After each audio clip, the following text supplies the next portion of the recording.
Contrary to popular belief, or more specifically, contrary to American belief, having a group of leaders who agree on everything at every point in time is not necessarily a good thing. For example, the country of Iran, who doesn't always filibusters just to filibuster, but rather they stick with their guns and address exactly and understand exactly what their problem is in their country.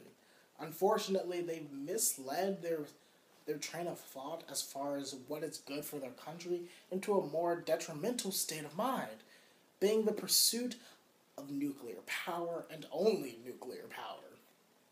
You see, which brings us to today's question.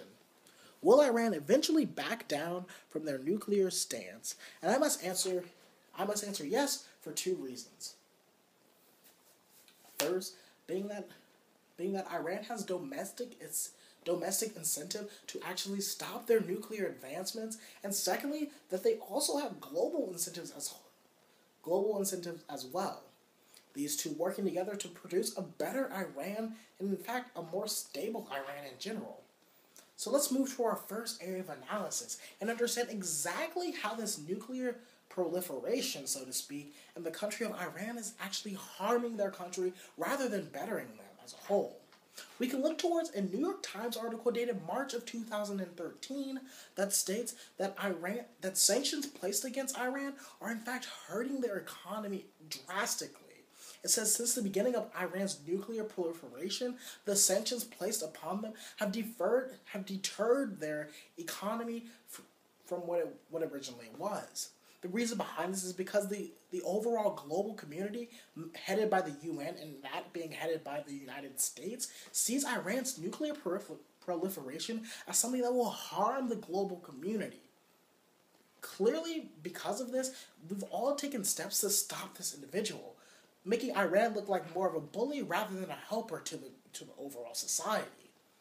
Next, we can look towards a CNN News article dated October of 2012 that states because of the sanctions placed against Iran, their currency being the rial has actually decreased nearly 40% since the beginning of these sanctions being placed against them, showing that not only is their economy decreasing, but also the fact that Iran's currency is also decreasing. Furthermore, stressing the point that Iran's currency does not weigh against the United States dollar significantly in any form or fashion.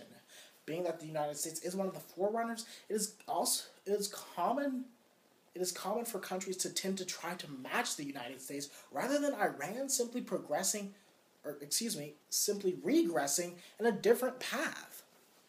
Furthermore, we can look towards a Newsweek article dated October of 2012 that states the EU has actually recently, in 2012, placed sanctions against Iran in private sectors such as natural gas as well as metals, causing a large negative impact towards Iran's trading factors of their country.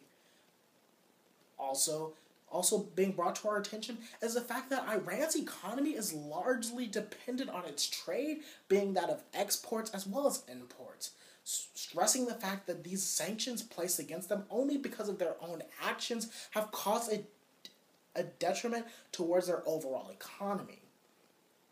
What this is speaking to both Iran as well as the global community is the fact that though individuals may need protection, and all countries need this hard power as well as the soft power that a country provides, we must also do this rationally and subtly.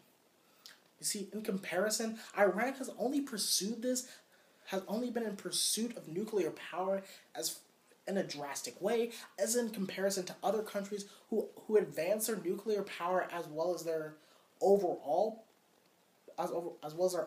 military power only slightly in small increments, rather than simply jumping from one nuclear area to the next. So finally, now that we finally understand how this will affect Iran domestically, being mostly their economy, we can finally see exactly how this will affect Iran in the eyes of the global community.